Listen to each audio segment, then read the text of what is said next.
Bonjour à tous. J'essaye le PowerPoint, j'espère que ça va marcher. Donc, j'aimerais commencer à introduire cette prédication par une question. Vous pouvez garder la réponse pour vous. Mais si je vous demandais pourquoi est-ce que vous êtes venus ce matin? Pourquoi est-ce que vous nous avez rejoints sur YouTube? Qu'est-ce qui vous motive finalement à être ici? Gardez-le en tête, que répondriez-vous? Et je pose cette question parce que le texte que nous allons lire nous parle d'une église.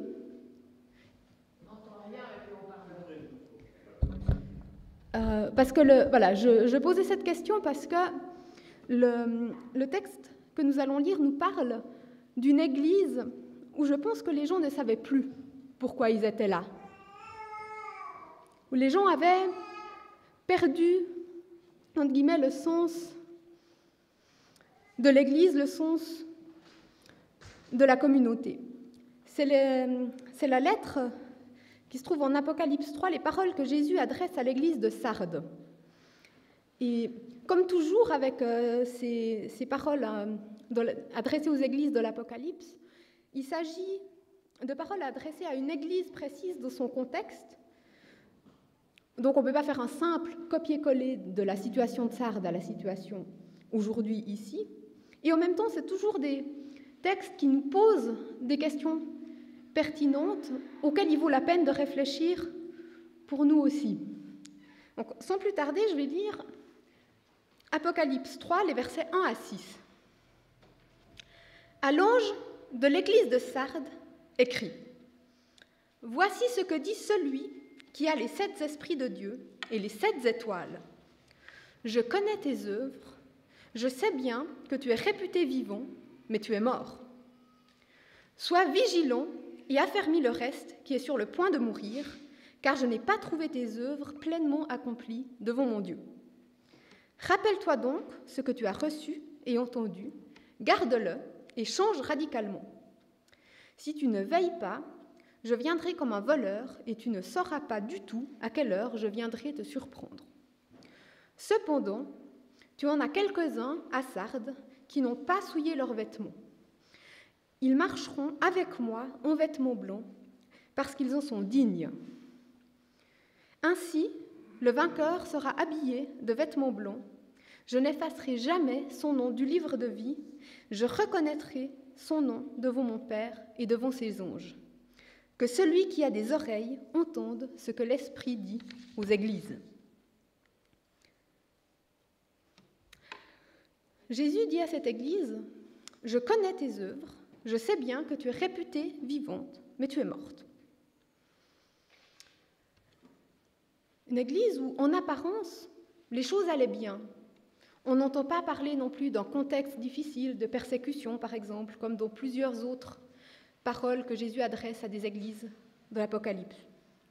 Un cadre où les choses semblent fonctionner. Il y a un culte, des gens sont là. Pas de problème apparent. Mais tout ça n'est qu'apparence. Et Dieu ne s'y trompe pas. Je connais tes œuvres, je sais bien que tu es réputé vivant, mais tu es mort. Une belle façade, mais derrière, en fait, il n'y a rien. Un joli cadre, mais qui est vide. Une routine qui fonctionne, mais qui n'est plus que ça, routine. Et on peut se demander, mais qu'est-ce qui s'est passé à Sardes? Et le texte, finalement, ne nous dit pas grand-chose. Il parle en termes assez généraux. Comme je disais, on n'a pas connaissance d'un contexte particulièrement difficile pour cette église.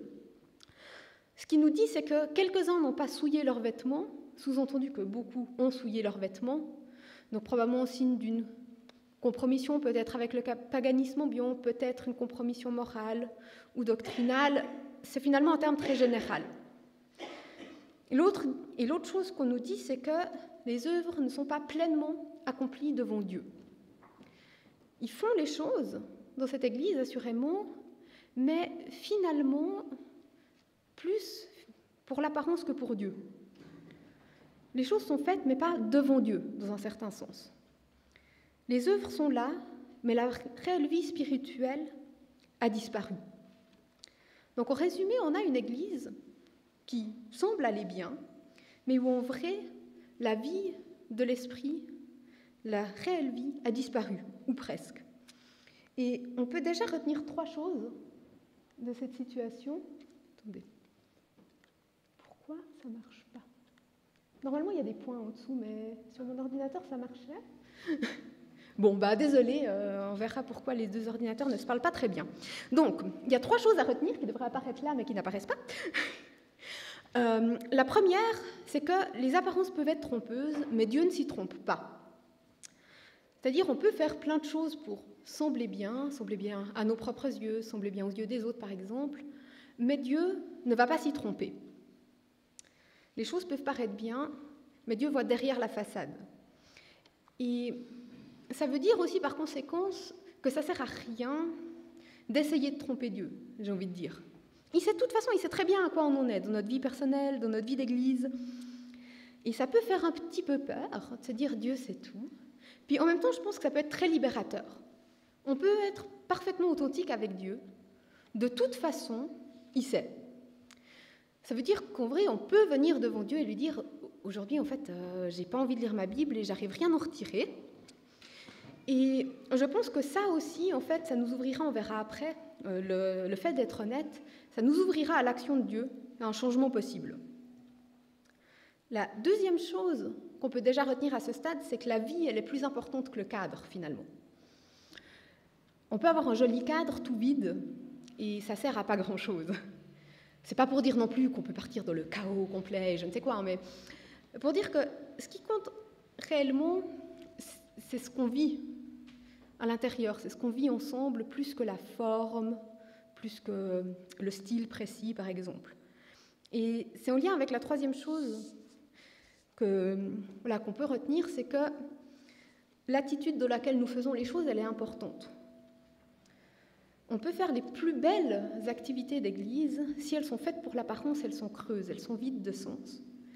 Et à l'inverse, on peut faire des choses très simples, si elles sont faites devant Dieu, si elles sont habitées par l'Esprit, eh bien, elles auront toute leur importance, toute leur beauté, toute leur raison d'être. Et ce qui va avec ça, on veut dire, c'est que si on veut vraiment changer quelque chose, il ne faut pas changer la forme, il faut changer notre vie, notre vécu. Et ce qu'on vivra ensemble, il découlera de ça. Et d'ailleurs, ça m'amène à notre prochain point. Voilà, donc le constat qui a été fait sur l'église de Sardes, tu sembles être vivante, mais tu es morte. Et que faire? S'il n'y a que ce constat, c'est accablant en fait. Mais Jésus ne veut pas que cette église en reste là, bien sûr. S'il lui adresse cette parole, c'est pour la réveiller. Ce n'est pas pour la condamner à tout jamais, mais pour qu'il puisse prendre conscience de cette situation et agir en fonction. Donc il leur dit « Sois vigilant » ou certaines traductions disent « Réveille-toi » et affermis le reste qui est sur le point de mourir, car je n'ai pas trouvé tes œuvres pleinement accomplies devant mon Dieu. Rappelle-toi donc ce que tu as reçu et entendu, garde-le et change radicalement. Si tu ne veilles pas, je viendrai comme un voleur et tu ne sauras pas à quelle heure je viendrai te surprendre. Ah oui, là aussi, il n'y a pas les 3 points. C'est pas... T'inquiète pas, Fanny. Donc voilà, je vais les dire. Donc la première chose que Jésus invite cette Église à faire, c'est en fait de prendre compte de la gravité de la situation. Il dit « Sois vigilant ou réveille-toi et affermis le reste qui est sur le point de mourir ». Il s'agit d'une situation d'urgence, il s'agit de vie ou de mort, il faut agir maintenant, sinon ce sera trop tard. L'Église est en train de s'endormir, Voilà, le feu est en train de s'éteindre et Jésus vient lui dire « Fais quelque chose, prends conscience que cette situation est urgente. » Et on voit justement aussi, il dit « Si tu n'es pas vigilant, eh bien je viendrai comme un voleur, tu ne sauras pas à quelle heure. » Et ça, c'est en fait un thème qu'on voit apparaître à plusieurs endroits, aussi dans les évangiles, quand Jésus parle de son retour. Quand il dit « Veillez », parce que vous ne savez pas quand je vais revenir, veillez, donc soyez prêts. L'idée, c'est de maintenir sa foi, son espérance vivante. L'espérance chrétienne qui est que Jésus, un jour, va revenir, qui va rétablir le monde et que tous ceux qui ont placé leur foi en lui pourront participer à un monde pleinement renouvelé dont tout mal aura disparu. Donc réveille-toi et veille, garde ces choses vivantes dans ton cœur. C'est ça qu'il est en train de dire à cette Église. Et que faire, en fait, pour ça? Une chose qu'il leur dit, c'est la deuxième chose qui devrait apparaître, c'est de revenir à l'essentiel.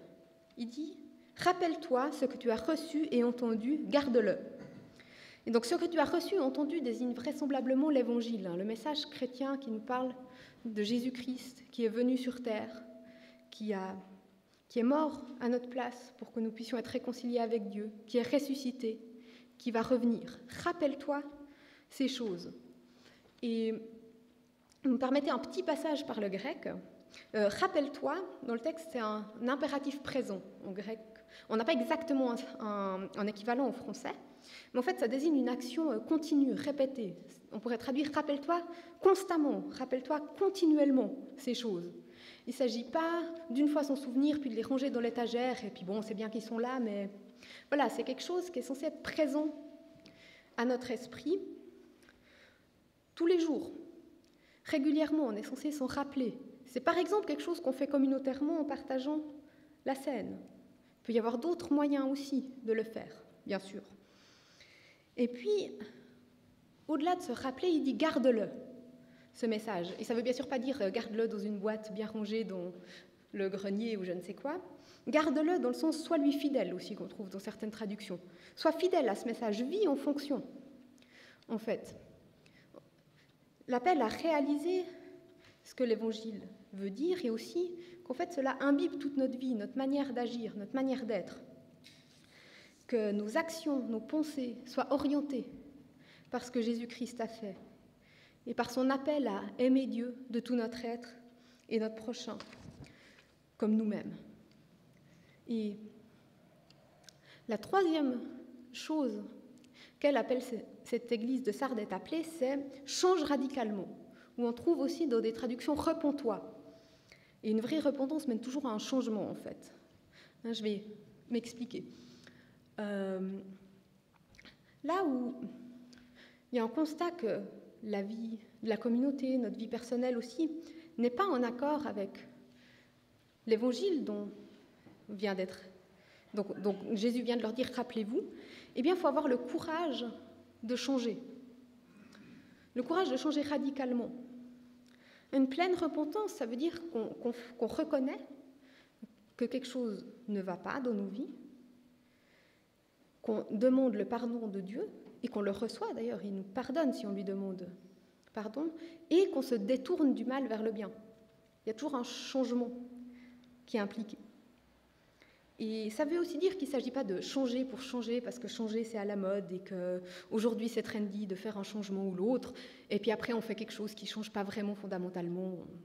Je ne sais pas, ça ne changerait rien par exemple à la qualité de notre louange devant Dieu si on mettait des spots et des fumigènes. Certains trouveraient ça cool, d'autres trouveraient ça horrible, mais ce n'est pas ça dont il s'agit. Il ne s'agit pas non plus de garder pour garder, parce qu'on est plus traditionnel de sensibilité. Il s'agit de regarder ce qu'on vit, ce qu'on fait, de se demander est-ce que c'est fidèle à Dieu, de garder ce qu'il est et de changer ce qui ne l'est pas. Donc voilà les trois éléments que Jésus donne à cette Église. Ça peut nous sembler banal et en même temps, je pense que c'est le fondement pour aller de l'avant. Il leur dit, voilà, ose regarder les choses en face, dans certains sens. Prends conscience qu'il faut faire quelque chose. Rappelle-toi de l'essentiel et vis selon le message de l'Évangile et change là où il y en a besoin. Et c'est quelque chose qu'on peut aussi voir plus largement. C'est peut-être sûrement pas que valable pour l'église de Sardes. C'est souvent, dans l'histoire de l'église, on peut voir des réveils, par exemple, des moments où, particulièrement, il y a un retour à l'Évangile, des grands changements, des fois. On peut penser au réveil de Genève, par exemple, début 19e siècle. Pour situer un peu le contexte, pendant le 18e siècle, l'Église avait été largement influencée par les pensées des Lumières, par le rationalisme, et ça avait mené que beaucoup de pasteurs, et probablement des gens des communautés aussi, avaient abandonné beaucoup de fondements de la foi, comme l'incarnation ou la résurrection de Jésus-Christ, parce que ce n'était pas démontrable rationnellement jusqu'au bout, dans un certain sens. Il y avait un élément de foi. Et voilà, c'était plus non plus forcément des choses enseignées en faculté de théologie. Et ce qui s'est passé au début du XIXe siècle, entre autres, il y a un monsieur Haldane, un Écossais, qui est venu à Genève pendant quelques mois, et ce monsieur était de conviction évangélique. Il a rassemblé les étudiants en théologie, et il a simplement commencé à lire la Bible avec eux, à répondre à leurs questions en ouvrant la Bible. Et ces étudiants, ils ont redécouvert l'essentiel de la foi chrétienne avec un grand enthousiasme, en fait. Et ils se sont mis à partager ça quand ils sont entrés aux paroisses, avec les gens qui étaient là, et beaucoup de gens ont été touchés par ce message. Ça a mené à un certain renouveau dans les églises réformées, ça a aussi mené à la fondation d'églises indépendantes, notamment l'église de la Pélissserie date de cette période. Ça a mené à un élan missionnaire, on peut penser à un Félix Neff qui est parti dans les Hautes-Alpes, dans les villages, à pied, à 2000 mètres, passer, partager l'évangile, aussi aider les gens dans le concret de leur vie. Des œuvres sociales sont nées aussi de ce réveil, de la mise en pratique de l'évangile, on peut dire, comme l'école d'infirmières de la Source. Et voilà, moi je trouve toujours que ces récits sont encourageants, ça donnerait envie d'y être. Moi j'aurais bien envie d'avoir été là, d'avoir vu ces choses. C'est un moment où finalement les gens ont redécouvert l'évangile, ils l'ont mis en pratique, et il y a des choses qu'on voit aujourd'hui encore en fait de ça. Il y a des églises qui datent de cette période qui existent encore. Il y a l'école de la Source, l'école d'infirmières, elle existe toujours à Lausanne par exemple. Et puis, en même temps, ça me questionne, ça me demande des fois de quoi, moi, est-ce que j'aurais besoin pour vivre un renouveau spirituel, pour vivre davantage en proximité avec Dieu, pour m'enthousiasmer plus de l'Évangile. Et j'aimerais donner 2 éléments. Dire comment rester spirituellement vivant. Ah bon, voilà. C'est pas grave. Et comment dire, il y a beaucoup de choses qui peuvent nous aider là-dedans, je pense. Vous avez sûrement beaucoup de pistes, d'autres que moi. Et d'ailleurs, si vous pensez à quelque chose, mais ça m'aide vraiment à rester en relation avec Dieu, spirituellement vivant, éveillé, partagez-le avec quelqu'un pendant l'après-culte, pourquoi pas. Ça pourrait encourager quelqu'un aussi à avancer avec Dieu. C'est une manière de s'encourager les uns les autres, d'être communauté, j'ai envie de dire. Voilà, moi, les 2 éléments, j'aimerais les illustrer juste avec une image. Quand je lis la lettre à l'église de Sardes, j'ai un peu l'impression de voir comme un feu où il y a encore quelques braises par-ci par-là et qui est sur le point de s'éteindre. Je ne suis pas une grande experte en faire repartir les feux, mais ce que je ferais, ce serait, je pense, de rassembler les braises et de souffler dessus. Et je pense pour être spirituellement vivant, la première chose dont on a besoin, en fait, c'est du Saint-Esprit. On a besoin de l'action de Dieu dans nos vies.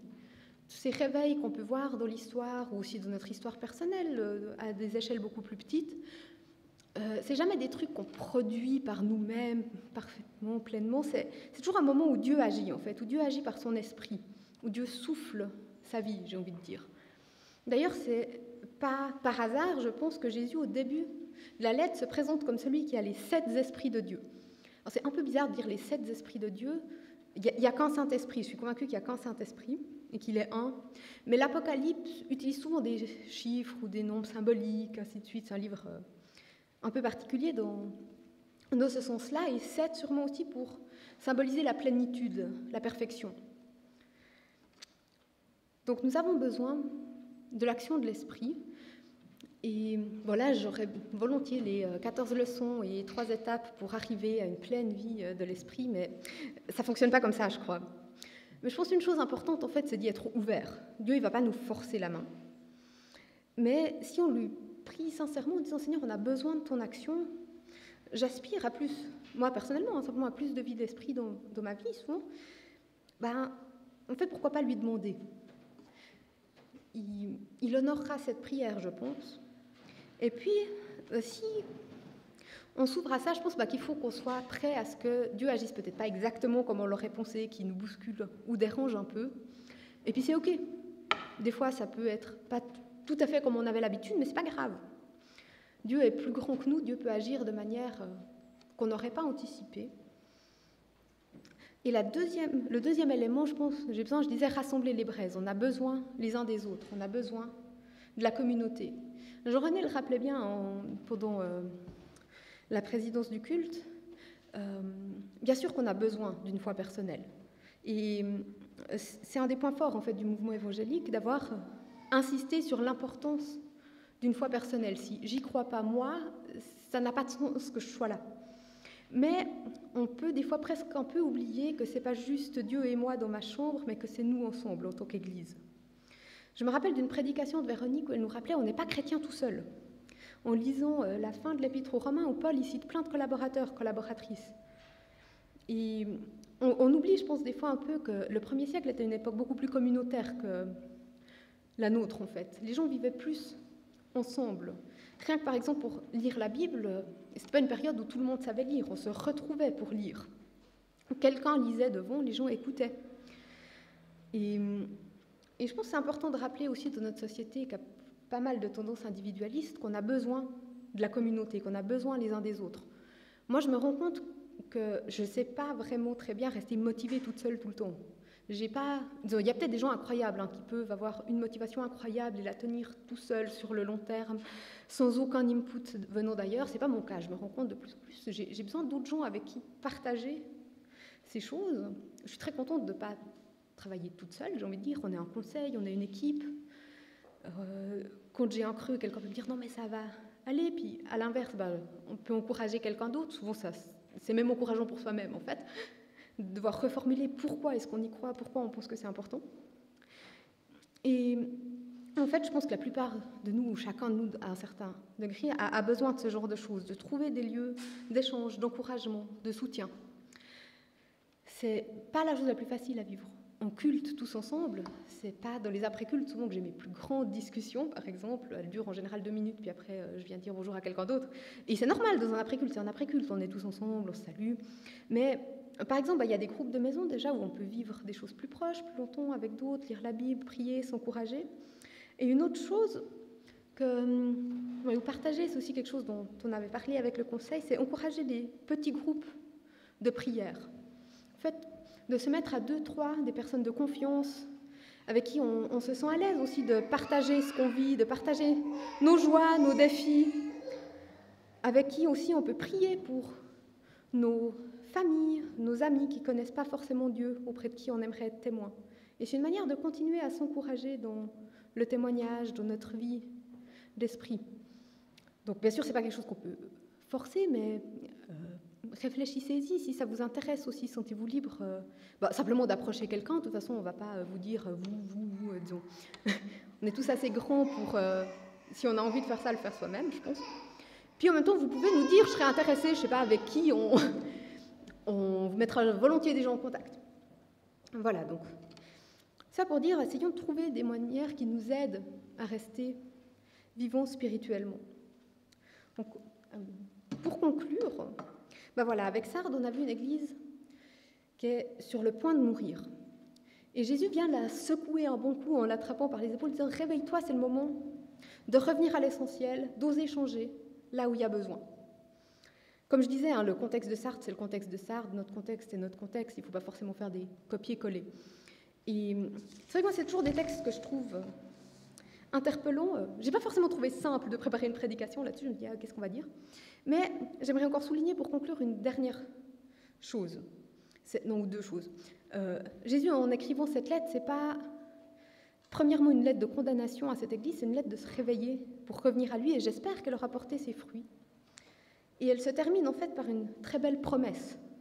Il dit « Ainsi le vainqueur sera habillé de vêtements blancs, je n'effacerai jamais son nom du livre de vie, je reconnaîtrai son nom devant mon Père et devant ses anges. » Ils ont bien, dans l'Apocalypse, quand il dit au vainqueur, il ne s'agit pas de celui qui était super fort et hyper bien, il s'agit de la personne qui a simplement placé sa foi en Jésus-Christ et qui participe à sa victoire. Et cette personne sera habillée de vêtements blancs, symbolisant la pureté, pas parce que ce sera quelqu'un qui était particulièrement meilleur que qui que ce soit, mais parce qu'elle aura reçu ces vêtements de Jésus-Christ, qui a donné sa vie pour nous, pour que nous puissions avoir sa justice. Il dit « Je n'effacerai jamais son nom du livre de la vie ». Ça faisait sûrement écho au registre qui donnait les droits de citoyenneté. Ce qu'il est en train de dire, c'est celui qui place sa foi en Jésus-Christ. Son nom, il est inscrit à tout jamais dans le livre de citoyenneté de la nouvelle terre qui va venir. Et Jésus-Christ reconnaîtra cette personne devant le Père et ses anges, c'est-à-dire que quand il reviendra, il reconnaîtra, oui, cette personne, elle est à moi, elle fait partie de ce nouveau monde, de cette nouvelle création. C'est ça, l'espérance, que Jésus-Christ nous appelle à garder vivante. Gardons ça à l'esprit et encourageons-nous les uns les autres à vivre en fonction. Amen.